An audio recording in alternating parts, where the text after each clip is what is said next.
Welcome to the Tarp Report with Sam and Jes.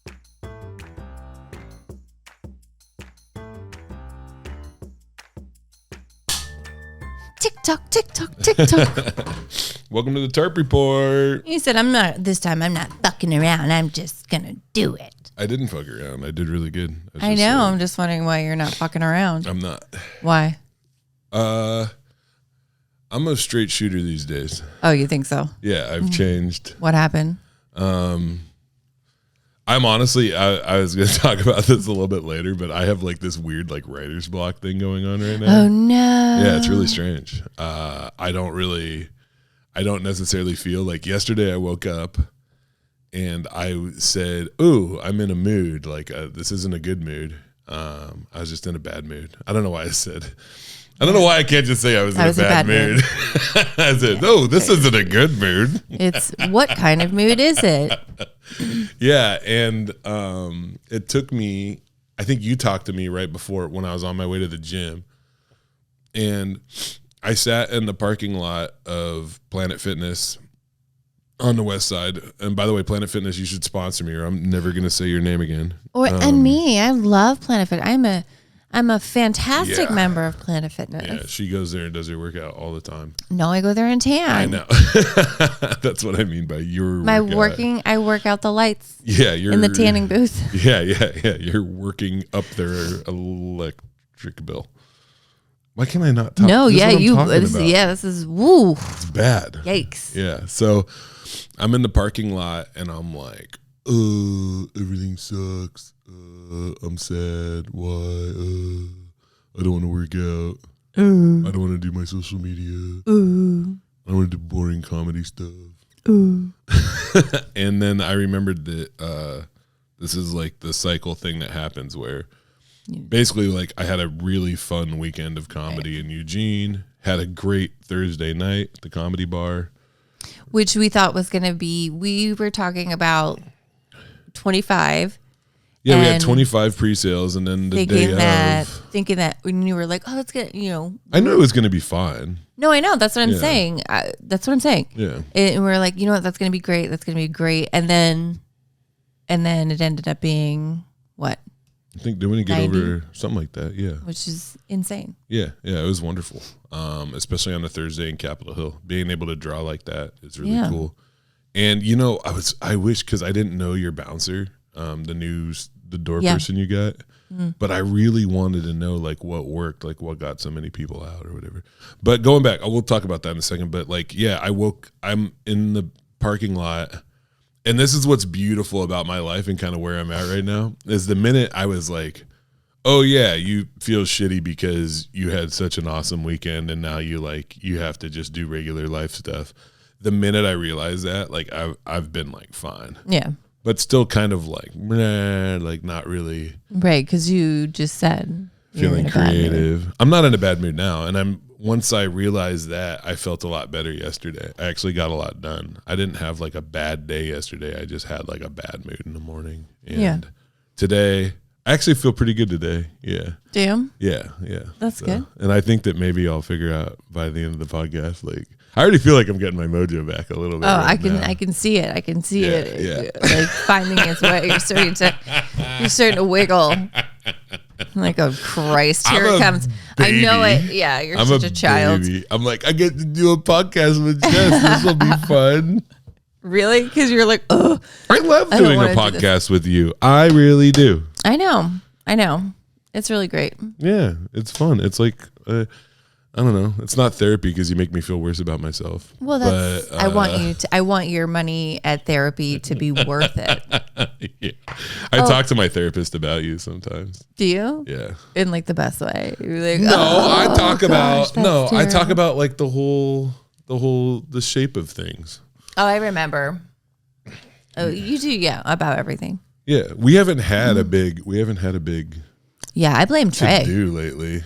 I think it was Trey's fault. I think I think Trey was There's making people, a spite. We have a lot of new listeners that are unfamiliar with Trey. R.I.P. Trey. Yeah. I mean, he didn't die, but he is with us in spirit. I haven't talked to him in a long time. You say I don't that every know time. what happened. Have you talked to him? What were we just saying? We were going to, What were you just talking about? Because I had a thing that I didn't write down. Oh, we haven't had a fight in a long time, Before and that. I love doing the podcast with you. And my therapist, I tell my therapist about you. Yeah. And my therapist is like, even asked sometimes, they're like, how are things going with Jes? Oh, right. Larry and Sarah were at the. Yeah. Came to our absolute sweethearts. Our pilot friends. Yeah. Came to the show, and they're so sweet. And Larry brought me a book. It's a logbook. Yeah, a logbook that has like my first lesson. And I was like, that's so stinking cool. Isn't it rad? Yeah, no, because you love stuff like that, and it really is an official logbook. Like, no, yeah, I know. I showed Chandler, and he was like, wait, he was like, you actually like flew, and I was like, no, I really did. I really flew. Yeah, he's an instructor until he asked you to cut the engine a little bit, and then I stopped flying. But before then it flew. I turned us all the way around. You did. Yeah. You turned us away from Bremerton. Good call. We couldn't have gotten home. Yeah, we would have had to go see Thomas Friday. Yeah, it would have. Bremerton. Thomas Friday. My favorite. Yeah. Everyone's favorite. Yeah. Larry and Sarah are wonderful, and they told us that they listened to us on the podcast. He sent me a nice message, and they were really happy that we talked about him on the podcast, so they'll probably be really happy again.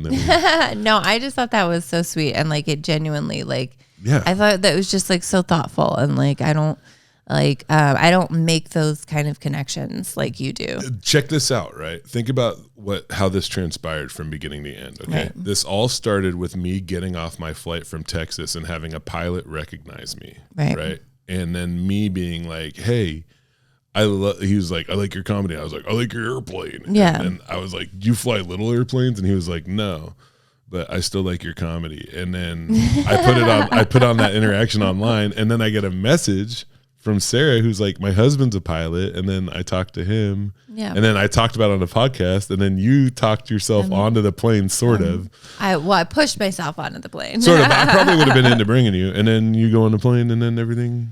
Yeah, it was really nice. What a great story. What a touching, good story. I loved it. I'm so happy that happened. Yeah, me too. It was good. But yeah, feeling fine. I don't know. Other than the snot. Is it bad? Can you see it? Well, both of us. Can I see it? Yeah. No. Don't fake vomit. You got to tell me if you can see it, though. No, I can't see it. Okay. I can't. First of all, I can't see anything because I don't wear my glasses anymore these days. Oh, okay, good. So I got snot all over my face, and you wouldn't even notice. I wouldn't even notice. But we are both still like congested. I'm not congested. I just have snot. Oh, okay. I'm sorry. Sick. What the fuck? Yeah. What do you think? You're like, I'm not congested. No, I just have allergies. snot.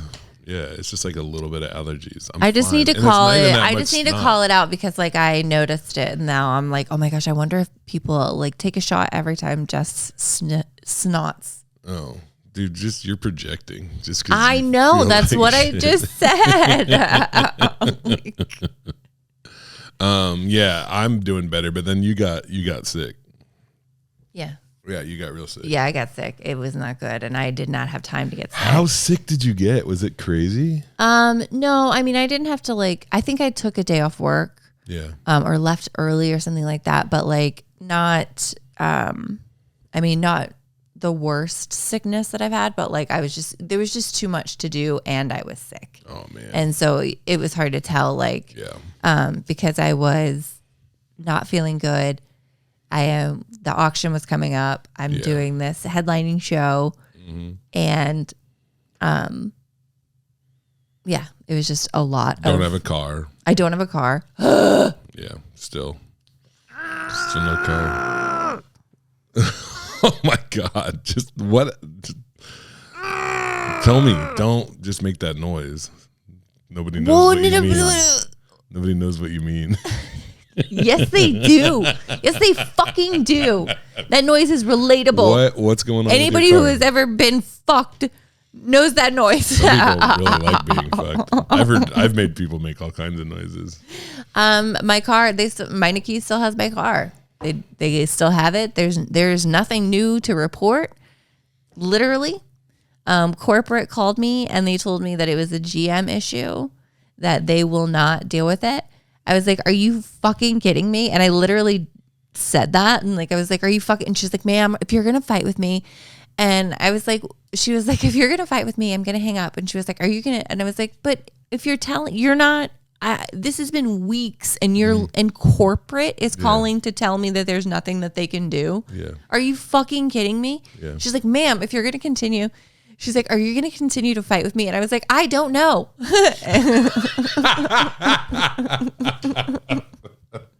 The odds are pretty good. And she hung up on me. So I can't do anything with corporate because they're mad at me. But I'm like, fuck you, dude. Like, are you kidding me? Corporate is saying there's nothing that they can do. It's the GM issue. And I'm like, well, the GM will not respond to me. Are they still waiting? What are they? Nothing. What I thought they were gonna? Didn't Meineke tell you that they're just gonna do it for free and put the engine in? Yes. And are they still doing that? Yes. They have the engine. They're waiting for parts from GM. No. I don't get what's going on. Thank you. Thank you. Welcome to my fucking. Why do you think I'm making these goddamn noises? Are you for real? Don't get mad at me. No shit, dude. That's what I'm saying. That's what this last month. It has been a fucking month, Sam. I thought, and it's not because you keep saying, "Oh, they're waiting for parts." No, they're not waiting for parts. I know, like. Jesus Christ. At what point, when do I get to be upset? I'm not saying that. I know, but this is what corporate said. You gotta calm down. You gotta calm down. And now you're saying you gotta calm down. And I'm like, when the fuck do I get to be mad? When did I tell you to calm down? I'm over here soaking it in. Calm down. Trying to be here. I've turned my microphone about 30 fucking degrees because I don't want to catch a stray. Oh my God. Exactly. Yeah. Oh my God, exactly, Seth. Okay, well, you called me Seth? No, it's a joke. No. Yes, exactly. So there's literally the only thing that I'm waiting on is them to put the motor in the car. Okay. And then for me to get the car back. Okay. But like I went there yesterday and the motor's hanging and the car's up there.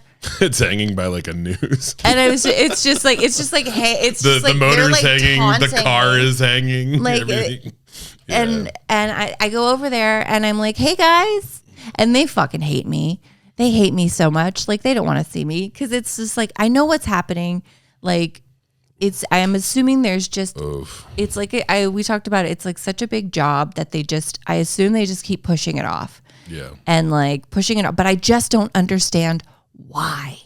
Yeah. Like, don't you want me the fuck out of your ass? Yeah. And then you'll never be there again. Yeah. I'll go away. I promise. Yeah. Like you'll never see me again, except when I'm at work and you look over across the street and hopefully you see my car still running.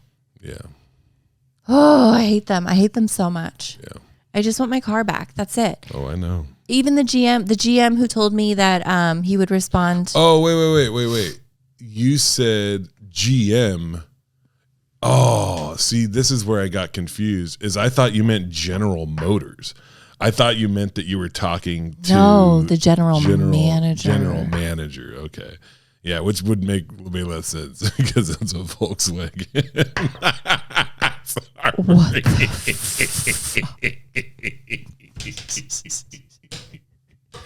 Oh my God. Well, it's hard to understand you when you're that upset. It's kind of like when something explodes and you're like, what does this mean? Yeah. I'm fucking sorry. It sucks. I know it sucks. I'm not going to tell you to calm down. It's almost over. It's literally like I asked him. Oh my God. I asked him yesterday. I was like, how much longer is it going to be? How much longer? And he said, oh, God. He said 2 days. Well, there you go. And I looked at him and I was like, I tilted my head a little bit. And I was like, really? And then he said, okay, by the end of the week for sure. Oh my God. Why the fuck? Like, this is the shit that blows me away about communication. Like, just tell me the fucking truth from the very beginning. I understand that they are tired of you. Yeah, I would be too. I get it. I get being tired of Jess. Totally understand. No.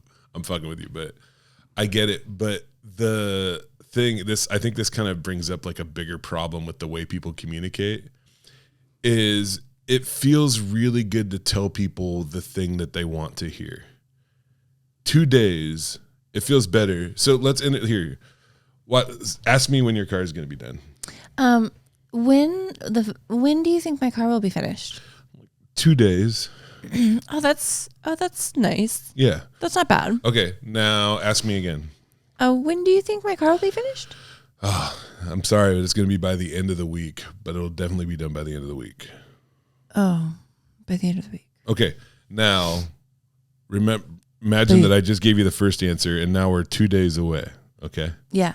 Hey, is my car done yet? No, I should have said by the end of the week, but I didn't want you to be sad. Well, I gave my rental back, and now I'm carless. Yeah. I literally, I've gone there twice. I know. I mean, I've gone there way more than that, but I've gone there. Yeah. The last 2 times, I was like, okay, well, I'm gonna walk over to Walgreens now because I don't have a car. and then yesterday I was like, all right, well, I'm gonna walk to the gym now because I don't have a car. I would tell you this though, and I don't know how this is gonna come across, and I don't know if you're gonna like when I say it. Probably not. I already know that I'm not going to. But there is like a strategy to employ where you don't like act on those feelings of rage in you. No, I didn't. I wasn't like this whole thing. Like they saw none of that. Okay. Like I literally yesterday, I was like, listen, I understand because I've gone there numerous times. Like they close at 6. Yeah. I've gone there numerous times, like 6:30, 7 o'clock, and they're still out working, not on my car, but they are working. And so like, and I even said that, and I said, I was like, I fucking know that like you guys are obviously like understaffed or whatever the fuck is going on is not, cause like the GM, like it's like, it's not them, but like, and so I wasn't mean to them. I was like, I just want my car back. I just want my car back. That's it. Like, just give me my car back. Just fix it and give it back. Yeah. Like, that's all. Yeah. Like, but I think that we're in a world where there is this, they are understaffed, I'm sure. And I don't think that they're bad people. I think that I think they're a bad business. Yeah, it's a bad business. Yeah, there you go. Yeah. I think that the general manager is doing a bad job. I told the guys yesterday that I was like, I was like, corporate won't help me. I was like, your GM won't answer his phone.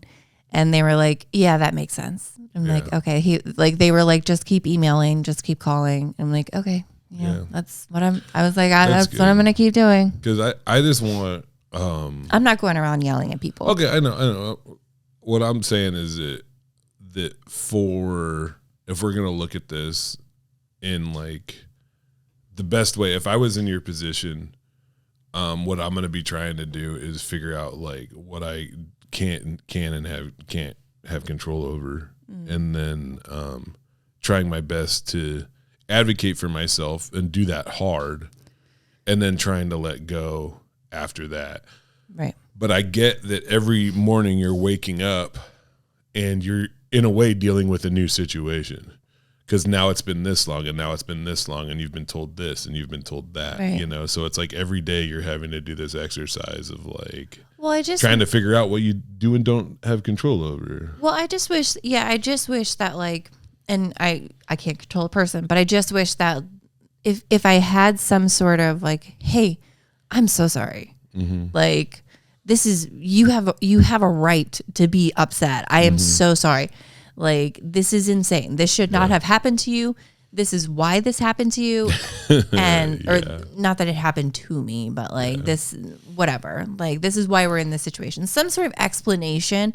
If I had that and like some sort of like, this is the plan. This is what we're doing. This is how we're like getting like, this is when you will get your car back. What also too is you gotta think about, there might be like, maybe not another you, but maybe 2 or 3 other situations that they're dealing with that are like yours, where they fucked up. Yeah. Well, that is way too bad. Yeah, but you know what I mean is that there's like, who knows, like they might have somebody who's way up their shit as much as you are. My car is the only one that's been sitting over there for a month. Yeah. Well, I got no. No, I've watched. Yeah. My car is the only one that's been sitting over there for a month. Yeah. So I just want my car back. That album Rumors by Fleetwood Mac is really good. I continue. I don't know why. Jes. Yeah. You're the best. I know. I'm sorry that shit happened. It's fine. And I'm sorry it's still happening. Well, yeah, it's fine. It's not. It'll be fine. It'll be fine. And then in 2 days. I'll tell you what, you're going to be fine. Yes. I don't know if it'll be fine. I just want to. You're going to be fine. I haven't been able to go and do comedy because I haven't been going and doing comedy. Well, that's good for everybody else. I know. You're welcome. You're welcome, team. Yeah. Yeah. Everybody can get a leg up on me. Maybe some other like local club or some other local comedian who's beefing with you. We'll be happy. Sneaking over to Meineke, pulling hoses off the engine, just taking bolts. Yeah, like, what the hell? Are you sure there's no other comedians working at Meineke? You think pool chalk heads over there at Meineke? Maybe. Oh my gosh, pool chalk head! The return of pool chalk head. Oh my god. No. I wonder how many people know who I'm talking about. I don't know. He doesn't. You could just say his name. He doesn't have a job. I don't think he does he? I don't fucking know. No. I don't think so. If he does, it's like he's probably like taking care of somebody. He's probably like some old comedian called me. I love caregivers, by the way. And I think they're important people, but some of them suck. And he'd be like one of the really crappy ones. You know who needs a caregiver? Who? The comedian who called me a fucking bitch. I bet I know who that is. He needs to be in a home. In his defense, though. Oh, get the fuck out of here! I swear to God. I'm done. Like, every fucking time. Epitome of a joke. Where I mean it. Yeah, you. No, I know exactly. Serious. I have an idea of who you're talking about. Well, there is only one person who did that. Mm-hmm. No, I'm not saying that there's lots of people who call you a fucking bitch. What I'm saying is that I know who this was. Is he rather old? Yes, that's why he needs a caregiver. He needs to go into a home. Seen a long time. He needs a ride everywhere he goes. Oh, yeah, I know exactly what you're talking about. He's got 3 first names. Yeah. Wait. Fuck, he does. Yeah. I never thought about that. Yeah. Yeah, that dude, that dude, me and him have history too. And everyone in him has George Washington.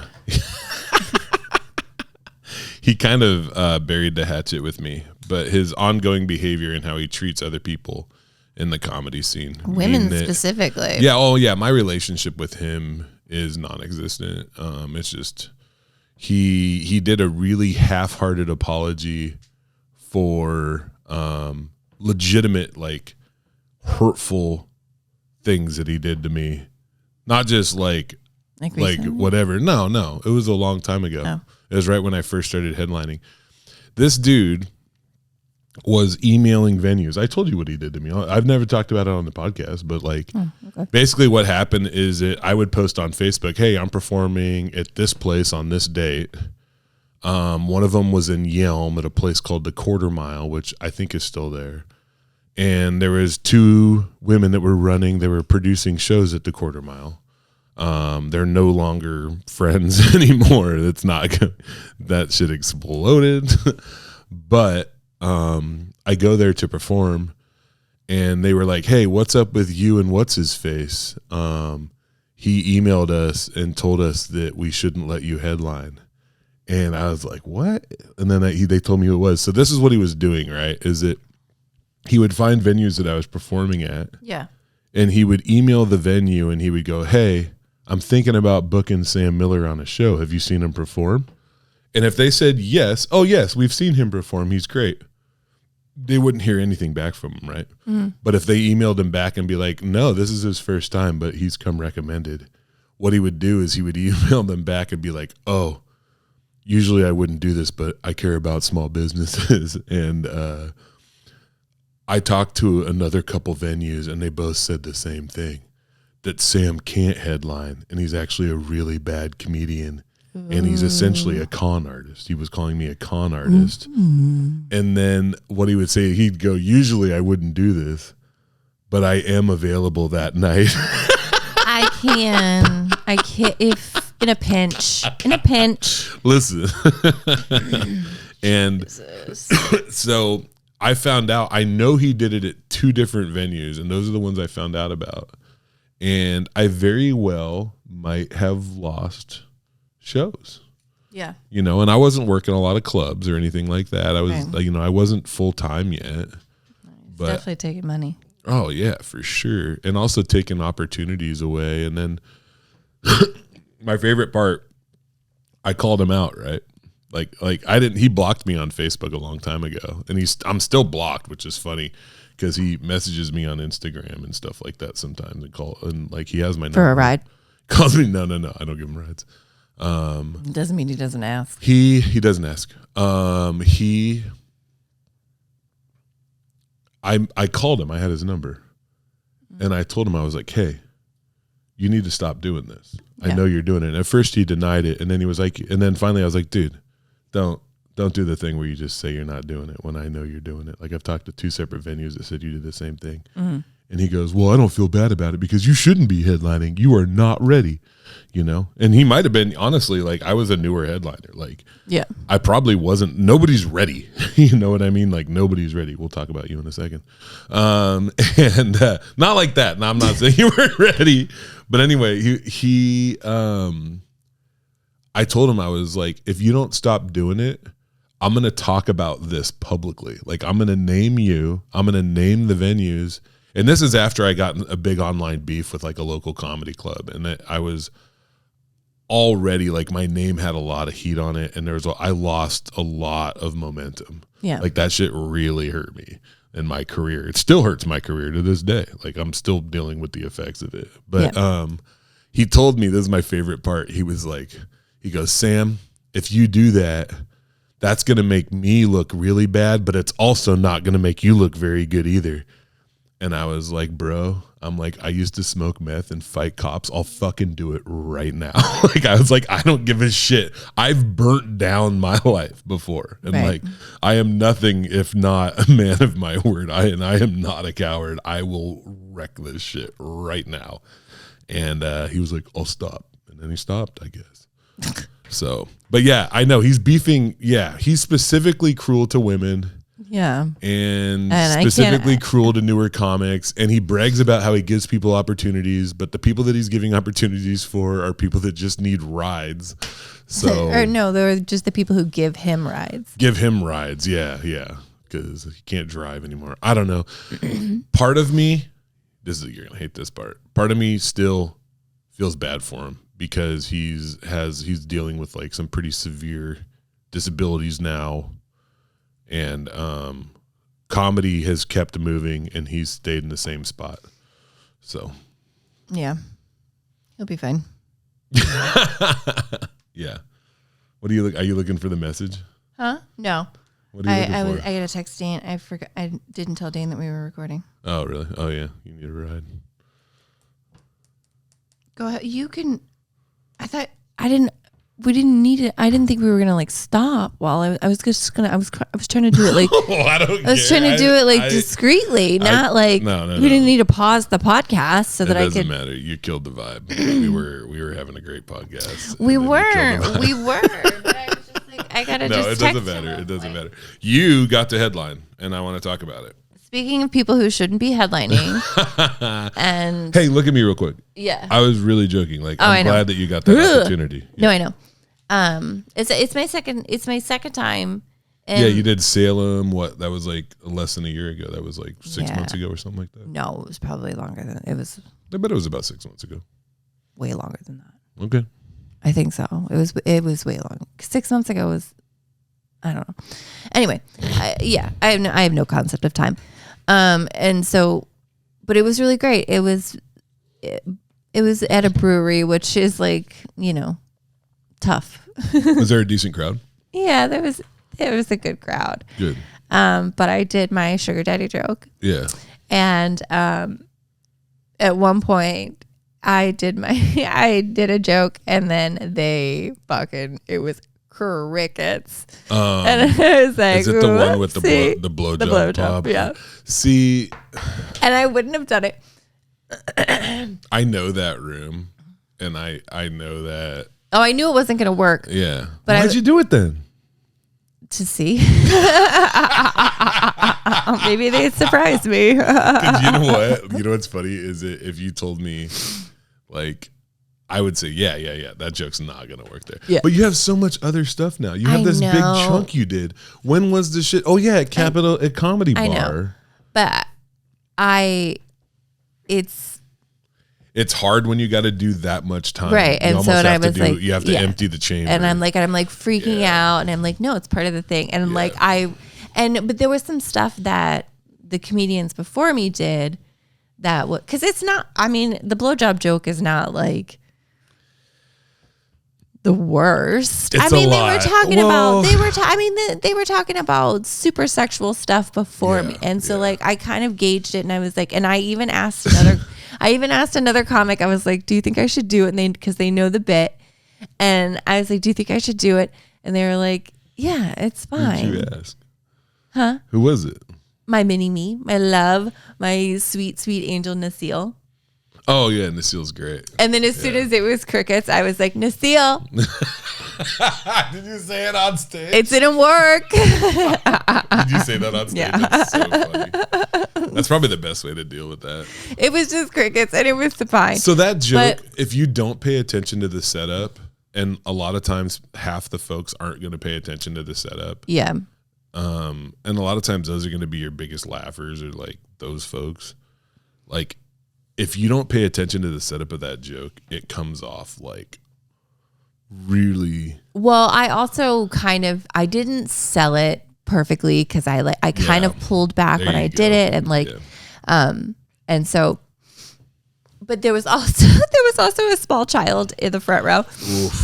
Oof. But I did look at him and his parents before, and I was like, hey, how old are you? You looked at him, you looked at his parents, and you were like, fuck you, kid. No, I told him, I was like, hey, listen, bud. I don't know why your mom brought you to a bar. But oh my God. I just said it's about to get really weird, okay? Oh, Jesus Christ. It's going to get weird. And then he just laughed. He giggled, and I was like, maybe earmuffs. Was he? Maybe earmuffs. Like 13. Oh, God. It's actually better if they're like under 8, or because under 8 or like over 16. He was just like the 12-year-old. funniest. You do not 11 and like 11-year-olds are the worst. Yeah, no. Like prepubescent. Like right there, though. Ugh. Well, so what I learned, though, what is awesome about like doing, because usually I put myself in a position to do 10-minute set. Mm-hmm. Like I have my 10, and I'm like fucking amazing at it, and like, and a 10-minute you kind of have to go like bop bop bop bop. Yeah. Like, and there isn't, so if one of your bops don't work. Like it's like, oh fuck, because you only have, but you only have so many. Yeah. And then like with like being able to do more time, like I was able to tell that stupid joke, and then be like, okay, and then win them back, and like I just and tell enough. And like weave in like that thing that you and Lynette are able to do, like tell stories. And like, this is to be able to do a good 30 minutes, you need a good 50 minutes. And to be able to do a good 40 minutes, you need a good hour. And to be able to do a good hour, you need a good hour and a half of comedy. Especially if you're going to do it at a brewery. In front of a kid. In front of a small child. Yeah, especially when you get advice from Naseel. I love Naseel. Yeah, I do too. Take that, Naseel. Naseel is the best. Yeah, she is really funny. But, you know, so here's the deal. So when you're a comedian and you're coming up and you want to be a headliner eventually, that is your goal, right? You want to be just like a headliner someday. Yeah, of course. Okay. So I think the only way to ever have a chance of making it to that level is to do more time than you should be doing. Right. And I'm not saying that you shouldn't do that kind of time. I'm saying that, like, you're going to have to reach, you're going to have to take chances. Sometimes it's going to suck. And that's the kind of shit that makes you a better comic. So I'm glad you did it. And I'm sure a lot of it was really good. And it was really, okay, go ahead. It was I'm fun. say other nice things about you too. Oh, sweet. You ready for this? Mm-hmm. Okay, so when you featured for me at Comedy Bar on Thursday, that was the most complete best set I've ever seen you had. And I told you right when you got off stage, like that's what I thought. And I told you after the show, and I think I told you again on the phone after that. But you were comfortable. There was one point. I'll tell you this. Here's the only criticism I have of the whole thing, is like there was a part at 2/3 of the way in where I felt like you got almost a little bit overconfident for a second, but then you immediately drew it back. I think you kind of looked over the edge and like you were like, I think you riffed something and like people kind of shut down a little bit, but then you immediately realized it and came right back to like square. And probably overall, like how much time? What you did 15, right? Yeah. Yeah, that was by far like. Yeah. I mean, not by far, but like definitely like the best I've ever seen you do, and it was really fun. Made me really happy. Oh yeah, I forgot about that. Yeah, because I did. Yeah, I featured, featured 15 or whatever. Yeah. For you on Thursday, and then the show on Friday, and then I had on Saturday my auction. Yeah, your auction, which was a lot too. Which I am the chairperson of, as we all. And that went well. It went so great. It was so much work, but it was a lot of fun. Like, and everybody dressed up. Everyone came in their like 90s get up, nice. Everybody had on their fanny packs, and that's what that is. I saw a fanny pack. Yeah, I have my Dare fanny pack that I got off of Amazon, which is now like gonna just be a part of my like everyday attire. I'm very excited about it. And then I think I haven't finished all of the numbers yet, but I think we raised about like $22,000. Damn. So that's a lot of money. That's sick. I did it. That's really cool. Yeah, it's fucking great. Eugene has a comedy club, Olsen Run Comedy Club. Oh yes, and it was fantastic. I managed to, I should say we managed, because they did a lot too. We managed to sell out the first two shows, basically. Maybe the second early show wasn't all the way sold out, but it was right there. Made good money, got out. Very happy with is it a cool club? Joe. It's great. It's really funny and funky. You know, it kind of reminds me of what you guys are doing. It's actually a similar like size. Of course. It's like it's non-traditional but also traditional. Like it is a comedy club, 2-item minimum, kind of like tickets. Most of the ticket money is going to the performers, which I appreciate. Nice. Who's the booker? I'll tell you about that off air. I'm not going to say that on the podcast right now because I love that person. It's already bad enough that everybody knows you book Comedy Bar. But yeah, it was fantastic. I got to Friday night, my brother and a bunch of his friends come out. Saturday night, my sister and a bunch of her friends came out. Whoa. Yeah. You have a sister? And check this out. Yeah, I want to, I can't do it justice. Well, actually, I will. I'll just do this real quick right now. So I did 4 sets, right? And every single one of them had different. Some of them, like this part right here, was all 4 sets had this joke. Yeah. And then 3 of them had these jokes, and 4, you know what I mean? Like every single set was different. Yeah, you can't see it. It's just it's a Venn diagram with 4 circles. But every single set had something that none of the other sets had. Yeah. And that's cool. I didn't really think about it. And also check this out. First album, second album. So like I did almost the whole first album over the 4 nights, and I did almost what I think is going to be album 2. Yeah. Over the four nights. It was weird. Like, you know what I'm saying? Mm-hmm.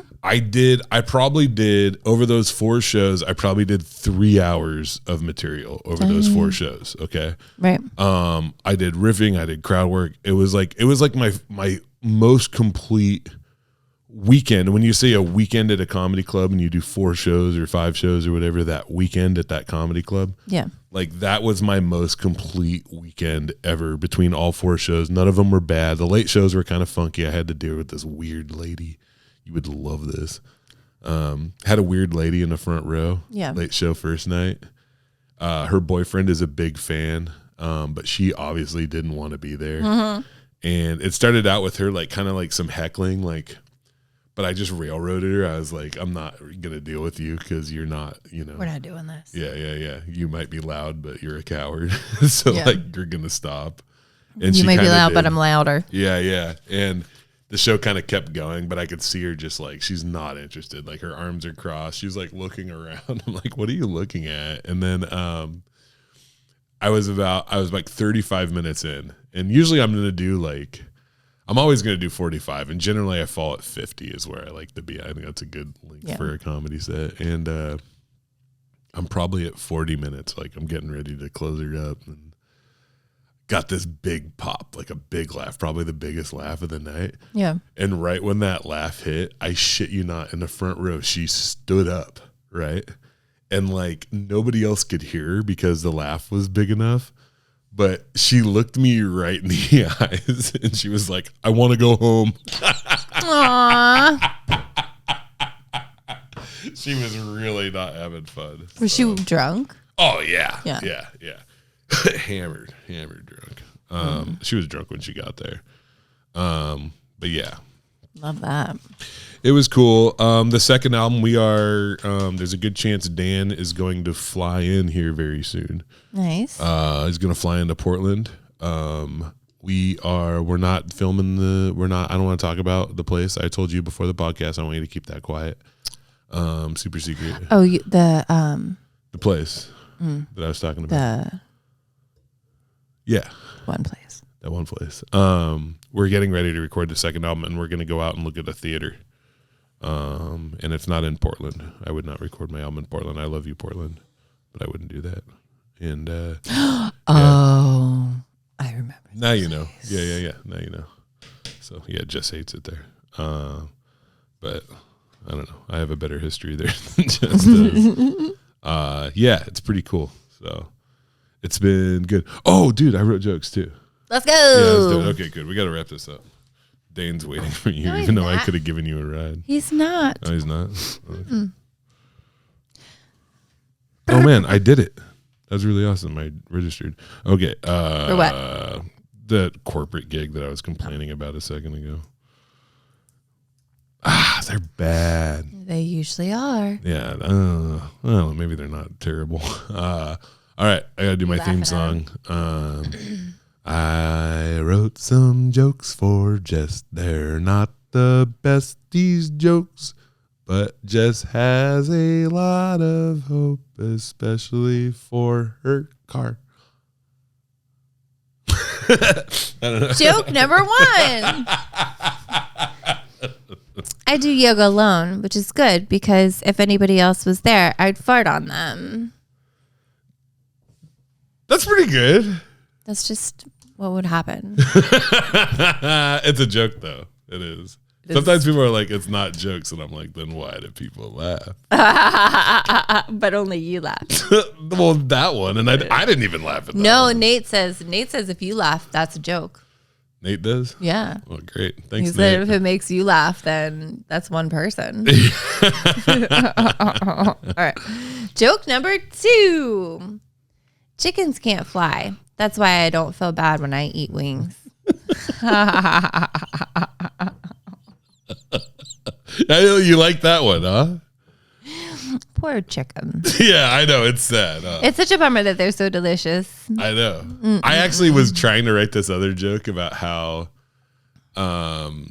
chickens wouldn't get eaten as much if they could fly.